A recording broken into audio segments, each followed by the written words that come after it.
So today I'm going to be doing a book haul. This book haul is slightly different because it is actually a digital book haul. I feel like I must be the only person that forgets to actually talk about the books that I purchased digitally in a book haul kind of format. Anyway, this book haul is going to be rather large because it is all of the books that I have bought digitally over the last about 9 months. Some of them you will have seen in TBRs and wrap-ups because I have already read them, but some of them you may not have seen at all because I haven't read them and therefore I haven't talked about them yet. I'm going to talk about the books, obviously show them up here, give you a very brief synopsis, but I'm not going to go into too much detail because I have 27 books that I want to talk about today, and as you guys know, I have a tendency to ramble a little bit, so we're going to try and avoid that one today and be as concise as possible. I do apologise for the wind gusts. I didn't realise it was quite as windy as it is when I came outside, but it is gusty, so we should be alright. Okay. So the first few books that I want to talk to you about are the books that I have on audio, and the rest are the books that I have on my e-reader. Just a little side note is that you guys may have noticed that I am not great at doing audiobooks. Unlike apparently everybody else, I have to make time to do the audiobooks. Yeah. So I don't tend to get through them very quickly. I did for a while there get rid of my Audible subscription, but Audible have tempted me back by offering me $2.45 a month for the next 2 months. Whether or not I continue with it after that 2 months, I don't know. I will see how I go. But I have discovered that I really do enjoy listening to non-fiction on audio. So yeah, that's going really well. We'll just see how we go with that. And on that note, the first book that I want to talk to you about is The New Jim Crow by Michelle Alexander. This book is talking about how there has been a shift in policy in the United States in the last, 60, 70 years away from the old Jim Crow laws, which were about racial segregation, and towards a more inclusive idea of America, except that there are other laws and other policies in place that actually mean that it's still systemic racism. So things to do with war on drugs, things to do with incarceration limits and when people are mandatorily incarcerated and when they are not, make a new Jim Crow, make racial segregation and continue to prop up white supremacy and racism. I have heard that this book is absolutely fantastic, incredibly well researched, incredibly well written, and just really, really interesting. Not necessarily a great time, but definitely really, really interesting. So I'm very much looking forward to reading that. So following on from that, I have also downloaded Don't Touch My Hair by Emma Dabiri. So I have talked about this in other videos, most recently my end of April wrap-up, so I'll link that in the description below. I should just say now that any YouTuber that I talk about or any videos of my own that I talk about, I will link them all in the description below so you can go and check them all out if you're interested in doing so. But anyway, Don't Touch My Hair is a really, really interesting book and I really enjoyed it. It is a lot more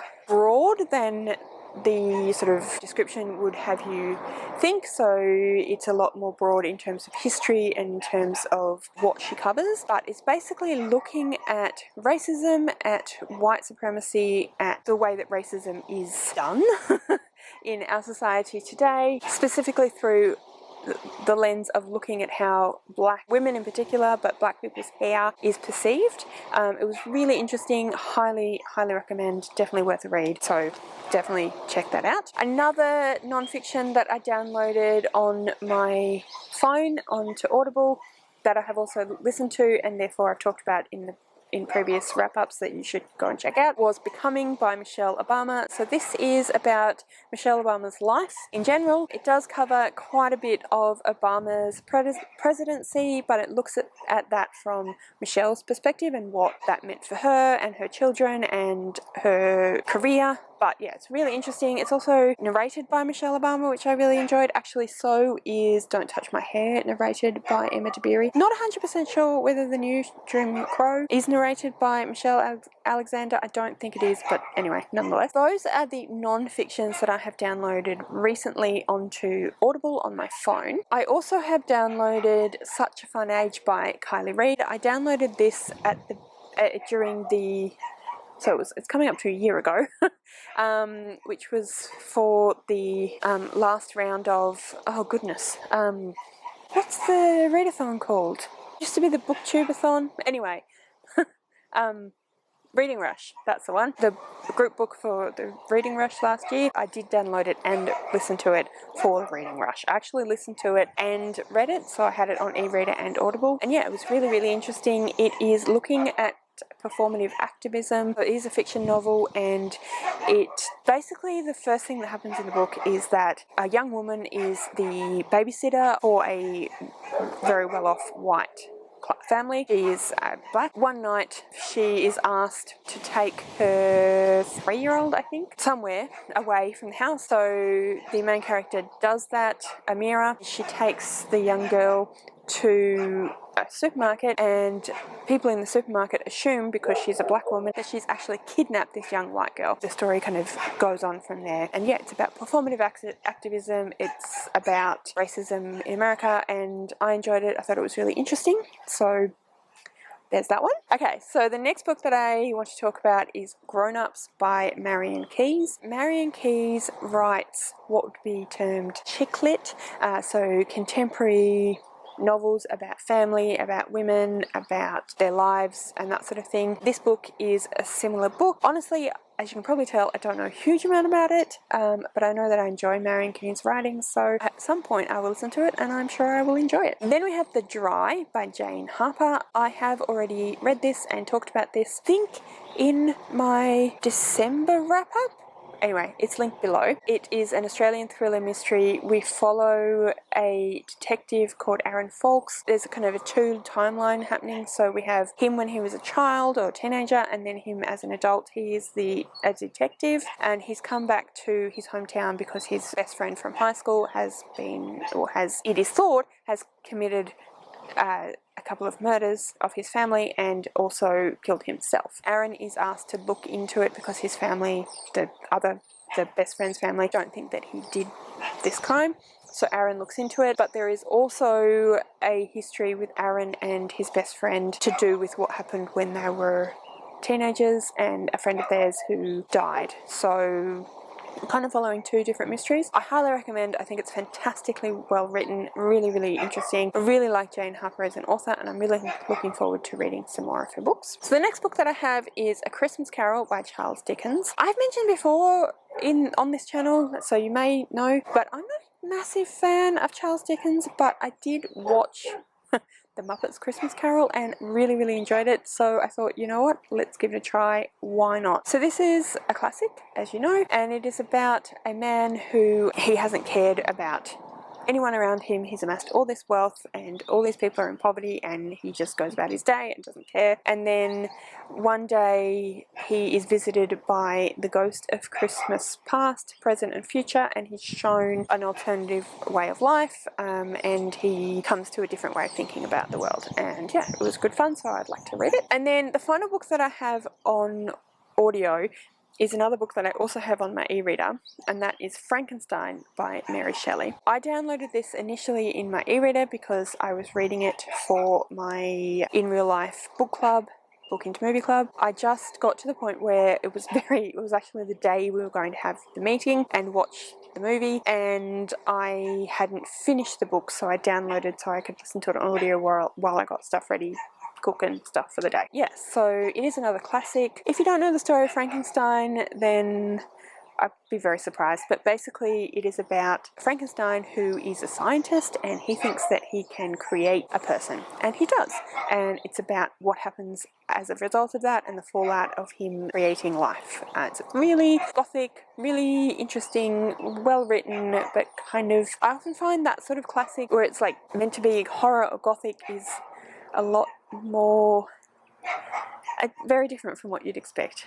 So I did find it very different from what I expected, but I did enjoy it, so there's that one. Moving on to purely my e-reader books. The first 2 are books that I own in physical book, but I downloaded because the 2 physical books that I have of these are in bind-ups, so they're huge, and they are Emma and Northanger Abbey by Jane Austen. I feel like most people know who Jane Austen is and what kind of books she wrote. They are both classics, they are both classic kind of contemporary chick lit books. Emma is about Emma, who is a young woman who is a very rich young woman, but in her town she's the only one of her class, and it's about her kind of trying to navigate that and at the same time be a social person and live in society. And then Northanger Abbey is actually, it's kind of a kind of taking the mickey out of Gothic literature. So it's about a young woman who befriends some people who live in Northanger Abbey, and she goes to stay with them, and she wants to believe that it's a Gothic, she's in a Gothic fairy tale. Drama ensues.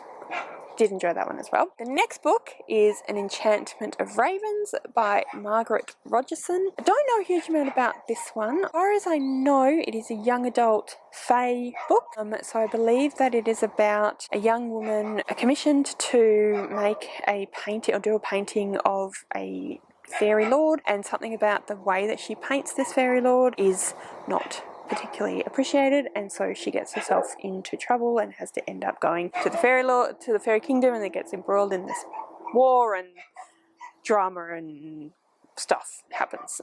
That's a very bad description, but I don't really know much about it, so there you go. Hello, editing Mel here. I forgot to mention Sorcery of Thorns, also by Margaret Rogerson. So yeah, just thought I'd jump in and tell you that. And then we have The Name of the Rose by Umberto Eco. It is set now, I think it's the 16th century, and it is similar to the Da Vinci Code. So it's about a murder mystery that happens in a Catholic abbey, Catholic church, and is about these priests who have been tasked to go and solve the mystery. I started reading it, but I couldn't really get into it, but I'm keen to see how I go with it, so there's that one. Then we have Tess of the D'Urbervilles. So this is another classic written by Thomas Hardy. This is the story of Tess of the D'Urbervilles. It is a pastoral book, so it is very steeped in country life, farming life, lots of descriptions of beautiful English countrysides, of farming places, of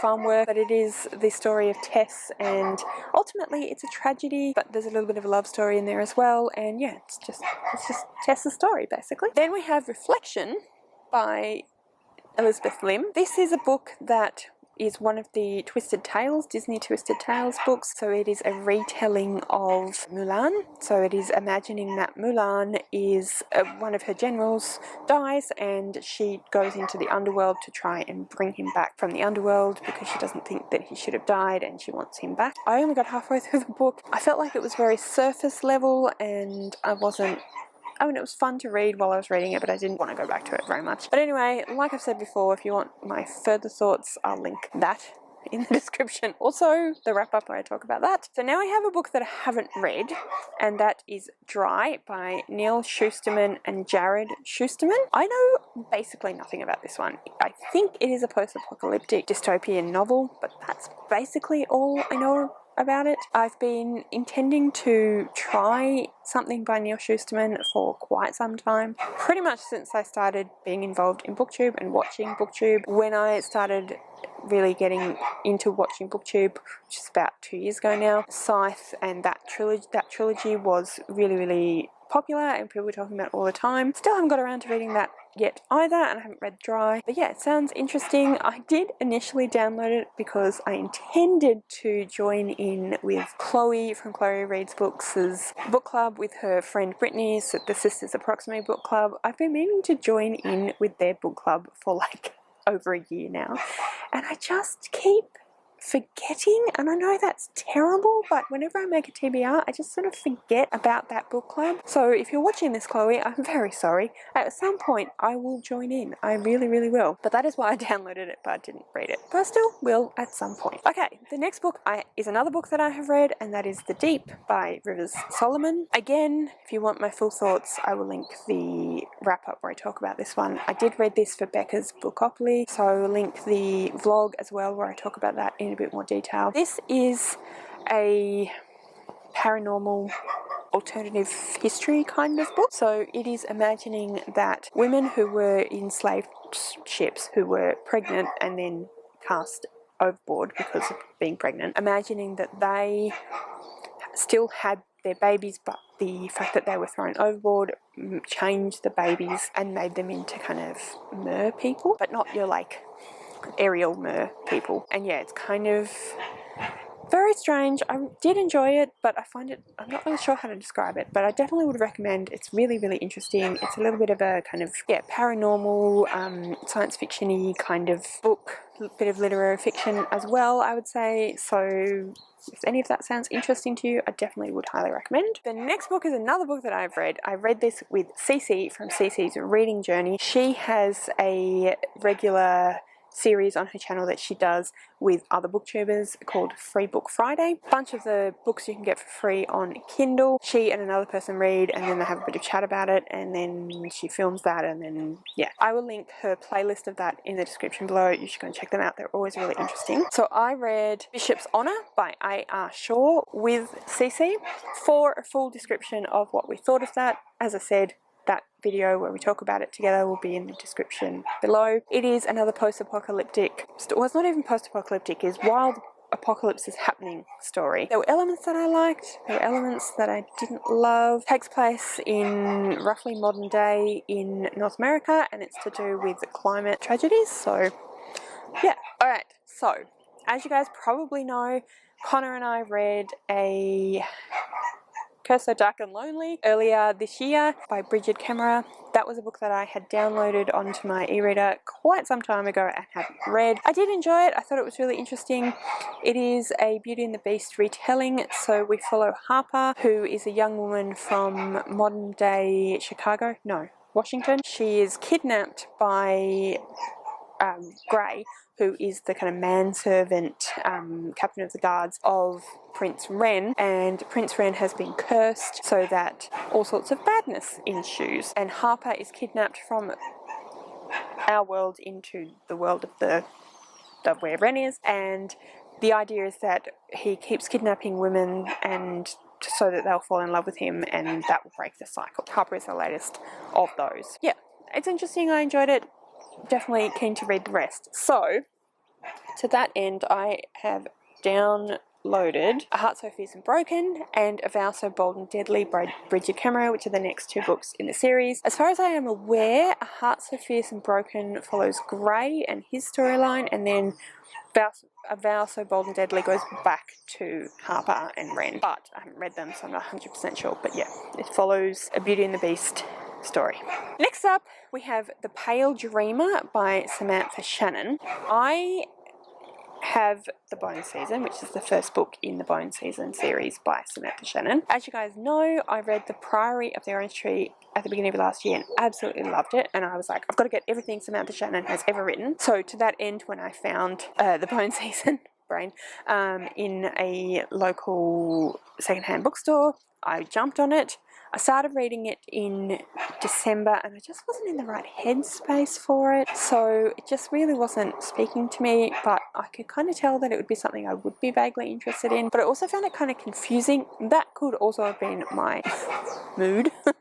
But either way, I ended up putting it down on pause. Anyway, the point being that one day, as you do, I was watching BookTube and I was watching a video from Maddie from Book Browsing Blog. I don't remember which video it was, so I can't link the specific video, but I will link her channel. Anyway, she was talking about The Pale Dreamer being a novella that takes place prior to the Bone Season and talks about the main character Paige and gives you more information about what's going on with what is she? She is a medium, sort of? No, not that, but something. Brain is not working, but anyway, whatever, person who can read minds kind of thing. Why I can't think of that word, I do not know, but if I can think of it when I'm editing, I will put it in the titles. Anyway, so it follows more, it gives you more information about Paige and her clairvoyancy and how that works and what clairvoyancy is in London at the time and how that works and why the government is against clairvoyance and so on. So, and she did say that it explains some stuff and makes you a little bit more prepared. So I don't think that you have to have read it to enjoy the series, but I did think that maybe it would help me to get more into the Bone Season. So at some point, again, I will read that and then I will read the Bone Season. Okay, so the next two books are The Hunting Party and The Guest List by Lucy Foley. So again, as you guys probably know, I have read both of these books. They are both thrillers. They're actually relatively similar in some ways. They follow the same kind of structure as And Then There Were None by Agatha Christie. So they're closed circle mystery thrillers where there is someone who is killed. We don't know who the person is that is killed, and throughout this story you are following various different points of view of the various different people who are there in the closed circle, and some of the backstories of them and how they're connected to each other and who might have had motive to kill whoever it was that has been killed. You do spend a lot of the time not knowing who the murderer is or who the victim is, which I thought was really interesting and I enjoyed. I enjoyed both of these books. I wouldn't say they are the best books I've ever read, but definitely enjoyed them, and I would recommend if you are a fan of closed circle mystery thriller type books. Following on from that, I have also downloaded And Then There Were None by Agatha Christie, which is the inspiration for The Guest List and The Hunting Party, I would say. So this is about a bunch of people who are invited to an island for various reasons. Some of them are as guests, some of them think they're going to be working there, and it's for like a party. But all of the people, once they get to the island, they are then picked off one by one and killed, and you don't know who is doing the killing or why, and as you slowly read the book you get to know and understand. I do like an Agatha Christie, as I've said a few times recently. Yeah, I do enjoy Agatha Christie. I think she is a great writer. I think she's very intelligent. I think she's got some great stuff to say. I always enjoy her books because I find them really fast paced and easy to read. Usually rate them around 3.5 stars because they're not, to my way of thinking, they're not super incredible or amazing, but they are intelligently, interestingly well written, etc. So definitely recommend if you enjoy classics, closed circle mysteries. Another mystery that I have downloaded, I've actually talked about this in previous wrap-ups because I've read this one as well, and that is A Few Right-Thinking Men by Sulari Gentile. So this follows a similar pattern to many murder mysteries of its ilk. So this is the first book in a series, and this sort of is setting up the premise of the series. But basically we follow a young man who I think is in his sort of late 30s maybe, no, late 20s maybe, and he is a painter and he has surrounded himself by other painters. They live in his house. He's very wealthy, family money. It's in the 30s, 20s or 30s in Sydney. First book, a family member of his dies and he is involved with trying to solve the mystery, but I believe the later books are around other mysteries that he then becomes part of the investigation team. So it's that kind of private citizen who happens to be good at solving mysteries, joins up with the police and solves mysteries. Yeah, I enjoyed it. I thought it was really interesting. I had a good time reading it. Again, not my favourite book in the world, but definitely worth a read. And now we have 3 books that I literally downloaded before I started filming this video. The first 2 I downloaded because they were suggested to me by a very kind person who is currently helping me with some edits and rewrites of my manuscript. So they are the Lady Grace mysteries, and the first one is Assassin. I believe that this is a book written in diary format that is following a young girl who is the handmaid to Queen Victoria I, and there's a bit of a mystery in there as well. Something happens in the palace and she helps solve the mystery. And then the second one of those is The Thieves of Ostia by Caroline Lawrence. So sorry, the Lady Grace mystery, it's styled as though it's written by Lady Grace. The Thieves of Ostia by Caroline Lawrence. This is another middle grade that is set in ancient Rome, which is where some of my story is set. So yeah, the person thought that it would be a good thing for me to read and get an idea of how some of the descriptions of Rome and setting and stuff. So I'm excited to read those 2 books. They sound really interesting as well. Middle grade, fun middle grade books set in ancient times, historical fiction, which is something I enjoy, so I'm anticipating enjoying them anyway, but they'll definitely be helpful for my book. And then finally, The Empress of Salt and Fortune, and basically I downloaded this because as I was looking for the other books, it popped up as a recommended for you and it was like $5, so I thought, why not? Don't know much about this. It is a short novella fantasy. It is based on, I believe, Chinese mythology. I've heard a few different booktubers, Rhiannon from Welsh Reader, Beth from Booksnest, I'm sure other people as well, but those are the 2 that's come to mind who have really enjoyed this one, so I'm very keen to read it and see what I think of it as well. that is the end of my incredibly long list. Thank you so much if you have watched this video, particularly if you've stuck around this long. And if you have stuck around this long, please leave me a digital phone or some kind of computer emoji to show me that you were here